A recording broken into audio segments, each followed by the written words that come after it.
ભગવાનને કેટલી ફુરસદ હશે ત્યારે કે ઊંટ ન ખાય આકડો અને બકરું ના ખાય કાંકરો.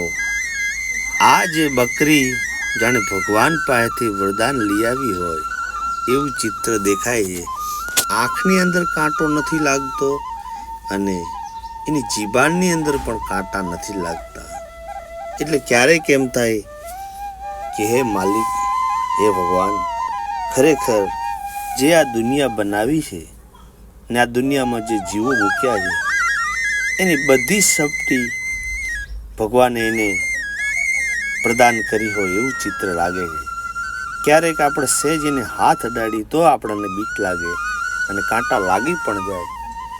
પણ જે ઈશ્વરે ભગવાને આખી સૃષ્ટિનું સર્જન કર્યું એને વાર વાર પ્રણામ.